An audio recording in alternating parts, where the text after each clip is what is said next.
SIR का प्रमुख उद्देश्य है हर योग्य मतदाता को सूची में शामिल करना और अयोग्य को मतदाता सूची से हटाना। जहां सुधार को अधिकार वंचना नहीं बनने दिया जाता। इसलिए इन प्रयासों को एक सकारात्मक कदम के रूप में देखा जाना चाहिए, जो देर से ही सही लेकिन उस काम को करने की कोशिश है जिसे नियमित रूप से हो जाना चाहिए था। जब मतदाता सूची समय पर साफ होती है तो चुनाव मजबूत होते हैं, और जब चुनाव मजबूत होते हैं तो लोकतंत्र पर भरोसा अपने आप गहरा होता है। जहां एक भी फर्जी या डुप्लीकेट नाम पूरे चुनाव की विश्वसनीयता पर धूल जमा देता है।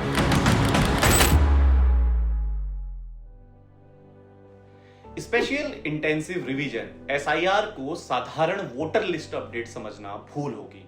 यह लोकतंत्र की उस बुनियाद की सफाई है जहां एक भी फर्जी या डुप्लीकेट नाम पूरे चुनाव की विश्वसनीयता पर धूल जमा देता है। और जब सीमावर्ती राज्यों में अवैध प्रवासन और डेमोग्राफिक दबाव की बहस चल रही हो, तब सूची की शुद्धता सिर्फ तकनीकी काम नहीं, लोकतांत्रिक सुरक्षा है।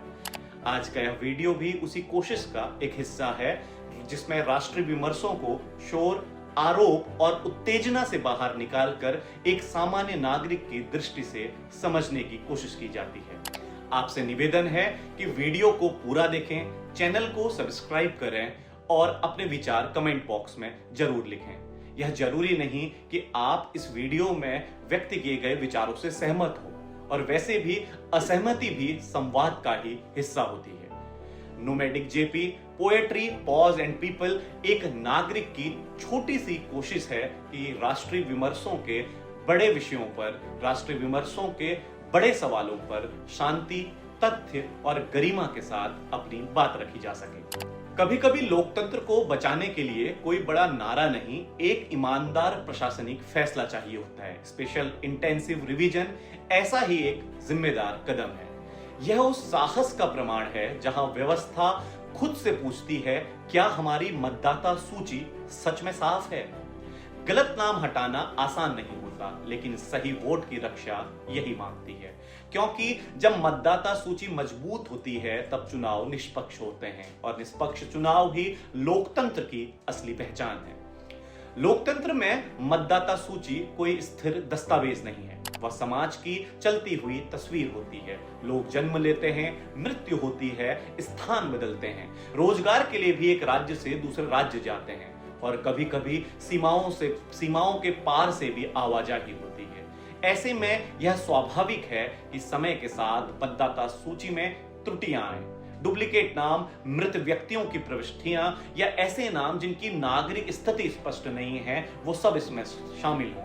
इसी यथार्थ को ध्यान में रखकर स्पेशल इंटेंसिव रिवीजन जैसी प्रक्रिया बनाई गई, ताकि लोकतंत्र की बुनियाद समय समय पर मजबूत की जा सके। इसलिए सामान्य समझ यही कहती है कि हर कुछ वर्षों में, कम से कम हर 5 साल में सूची की गहन सफाई होनी चाहिए। लेकिन यह या तो नियमित रूप से नहीं हुई या कई जगह अधूरी रह गई। क्यों? यह प्रश्न प्रशासनिक संस्कृति पर तो है ही, और हमारी सार्वजनिक उदासीनता पर भी। इसका नतीजा यह हुआ कि छोटी मोटी गड़बड़ियां साल दर साल जमा होती गई, और फिर एक दिन वो विवाद बनकर सामने आ गई।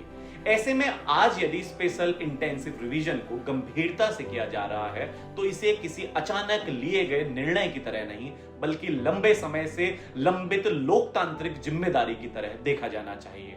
और सच यह है कि यह काम बहुत पहले हो जाना चाहिए था। बिहार में एसआईआर का परिणाम इस पूरी प्रक्रिया को महज सैद्धांतिक बहस से बाहर निकालकर ठोस यथार्थ के धरातल पर रख देता है। 24 जून 2025 को बिहार में कुल मतदाताओं की संख्या लगभग 7.89 करोड़ थी। गहन पुनरीक्षण के दौरान जब ड्राफ्ट सूची तैयार की गई तो लगभग 65 लाख नाम हटाए गए। पहली दृष्टि में यह संख्या चौंकाने वाली लग सकती है, लेकिन इसके भीतर वही प्रविष्टियां थी जो वर्षों से मतदाता सूची की विश्वसनीयता को भीतर से खोखला कर रही थी। मृत मतदाता, स्थानांतरित व्यक्ति, डुप्लीकेट नाम और वे लोग जो पात्रता की शर्तों पर खरे नहीं उतरते। इस प्रक्रिया के बाद 1 अगस्त 2025 को जारी ड्राफ्ट सूची में मतदाताओं की संख्या लगभग 7.24 करोड़ रह गई, जो यह दर्शाता है कि यह कोई अचानक या यांत्रिक कटौती नहीं थी, बल्कि चरणबद्ध और सत्यापन आधारित सुधार था। सबसे महत्वपूर्ण बात यह है कि एसआईआर केवल नाम हटाने का अभियान नहीं निकला। इसी अवधि में फॉर्म 6 के माध्यम से लगभग 21.53 लाख नए योग्य मतदाताओं को सूची में जोड़ा गया। युवा मतदाता, प्रवासी श्रमिक और वे नागरिक जो पहले शायद किसी कारणवश सूची से बाहर रह गए थे, उनका समावेशन किया गया। इसके अतिरिक्त लगभग 3.66 लाख ऐसे नाम भी हटाए गए थे जिन्हें जांच के बाद औपचारिक रूप से अपात्र पाया गया। इन जोड़ घटाव के बाद 30 सितंबर 2025 को प्रकाशित अंतिम मतदाता सूची में बिहार के कुल मतदाताओं की संख्या लगभग 7.42 करोड़ रही। यही आंकड़े बताते हैं कि यह प्रक्रिया एक तरफा कटौती नहीं, बल्कि संतुलित सुधार थी, जहां गलत प्रविष्टियां हटाई गई और वास्तविक नागरिकों की भागीदारी को भी जगह मिली। यहीं से अवैध मतदाताओं और जनसांख्यिकी बदलाव का गंभीर प्रश्न भी हमारे सामने आता है। अवैध प्रवासी केवल कानून व्यवस्था का मुद्दा नहीं होते, वे स्थानीय जनसंख्या संरचना, संसाधनों के हिस्सेदारी और राजनीतिक संतुलन को भी प्रभावित करते हैं। यदि ऐसे लोग मतदाता सूची में शामिल हो जाते हैं तो वे उन नागरिकों की आवाज को कमजोर कर देते हैं जो इस देश के वैध नागरिक हैं। यही कारण है कि एसआईआर जैसे अभियान केवल प्रशासनिक अभ्यास नहीं, बल्कि लोकतंत्र की रक्षा का उपकरण बन जाते हैं। यह कोई विरोध की राजनीति नहीं है, बल्कि उस राजनीति को रोकने का प्रयास है जो अवैधता के सहारे जनमत को विकृत करती है। पश्चिम बंगाल में एसआईआर की जरूरत क्यों पड़ी? इसका उत्तर केवल राजनीतिक बहस में नहीं, बल्कि उपलब्ध आंकड़ों में छुपा है। एसआईआर की शुरुआत 4 नवंबर को हुई और शुरुआती जांच में ही यह बात सामने आई कि 58.21 लाख मतदाता पश्चिम बंगाल में ऐसे हैं जिन्हें हटाने के लिए चिन्हित किया गया। यह कोई एक साथ पैदा हुई समस्या नहीं थी, बल्कि वर्षों से टलती आ रही प्रशासनिक चूक का परिणाम थी। इन 58.21 लाख नामों में से 24.17 लाख नाम मृत मतदाताओं के थे, यानी ऐसे लोग जो जीवित ही नहीं थे फिर भी लोकतांत्रिक प्रक्रिया का हिस्सा बने हुए थे। इसके अलावा 19.88 लाख मतदाता ऐसे पाए गए जो स्थायी रूप से स्थानांतरित हो चुके थे, जिनका ऑर्डिनरी रेसिडेंस अब उस विधानसभा क्षेत्र में नहीं था। और इससे भी अधिक चिंताजनक श्रेणी रही 12.20 लाख मिसिंग वोटर्स की। ऐसे नाम जो ना तो पते पर मिले, ना जिसका कोई सत्यापन संभव हुआ। यह आंकड़ा अपने आप में बताता है कि मतदाता सूची केवल तकनीकी दस्तावेज नहीं, बल्कि जमीनी निगरानी के बिना कितनी तेजी से अविश्वसनीय हो सकती है। इसके साथ ही 1.38 लाख नाम ऐसे पाए गए जो डुप्लीकेट या स्पष्ट रूप से फर्जी थे। एक व्यक्ति के कई नाम या ऐसे नाम जिनके पीछे कोई वैध पहचान नहीं थी। यही वो बिंदु है जहां पश्चिम बंगाल में एसआईआर और अवैध प्रशासन का प्रश्न आपस में जुड़ता है। मीडिया रिपोर्ट्स और सीमा सुरक्षा बल के आधिकारिक सूत्रों के अनुसार नवंबर 2025 में मात्र 1 सप्ताह के भीतर 1720 बांग्लादेशी नागरिकों को हाकिमपुर सीमा चेकपोस्ट के माध्यम से वापस भेजा गया, जिनकी पहचान और बायोमेट्रिक विवरण बांग्लादेश के अधिकारियों द्वारा सत्यापित किए गए थे। इसके अलावा रिपोर्ट्स में यह भी दर्ज है कि एसआईआर अभियान तेज होने के बाद सैकड़ों बल्कि संभवतः हजारों अवैध प्रवासी स्वेच्छा से सीमा की ओर लौट गए या इलाका छोड़कर चले गए, क्योंकि उन्हें यह आशंका थी कि गहन पुनरीक्षण में उनकी पहचान उजागर हो सकती है। बीएसएफ और अन्य एजेंसियों के अनुसार एसआईआर की घोषणा के बाद लगभग 4 दिनों के भीतर ही 400 घुसपैठियों को सीमा पार भागने की कोशिश करते हुए पकड़ा गया और पिछले 3 महीनों में 8000 से अधिक बांग्लादेशी घुसपैठियों की गिरफ्तारी की पुष्टि हुई।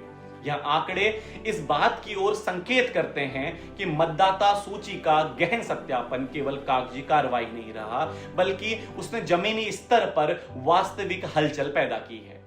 सीमावर्ती इलाकों में और कुछ शहरों में यह बात लंबे समय से उठती रही है कि क्या मतदाता सूची में ऐसे नाम भी आ सकते हैं जिनकी नागरिक स्थिति स्पष्ट नहीं है। यदि ऐसा होता है तो यह सिर्फ चुनावी समस्या नहीं रहती, यह स्थानीय जनमत, संसाधनों की हिस्सेदारी और राष्ट्रीय हित से जुड़ा संवेदनशील मुद्दा बन जाता है। स्पेशल इंटेंसिव रिवीजन का मतलब यहां किसी समुदाय को शक के कटघरे में खड़ा करना नहीं है। इसका मतलब है सिस्टम को इतना सतर्क बनाना कि गलत प्रविष्टियां समय रहते पकड़ी जाएं और असली मतदाता का हक सुरक्षित रहे। साथ ही यह भी उतना ही महत्वपूर्ण है कि यह प्रक्रिया विवेक और संतुलन के साथ हो। लोकतंत्र की मजबूती इसी में है कि जहां एक ओर फर्जी या अवैध प्रविष्टियों को रोका जाए, वहीं दूसरी ओर किसी वास्तविक नागरिक का अधिकार केवल कागजी कमी या प्रशासनिक जटिलता के कारण प्रभावित ना हो।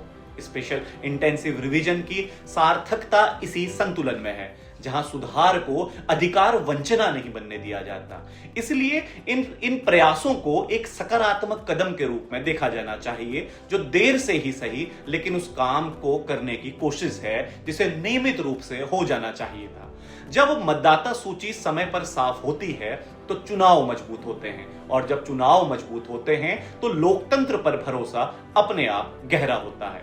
इसलिए इस प्रक्रिया की तारीफ इस बात के लिए है कि यह देर से सही मगर जरूरी कदम है, पर इसकी सफलता का असली मापदंड सिर्फ यह नहीं होगा कि कितने नाम हटे। उसका मापदंड यह होगा कि कितने वास्तविक नागरिक बिना डर, बिना अपमान, बिना बेवजह भागदौड़ के अपने अधिकार में बने रहे।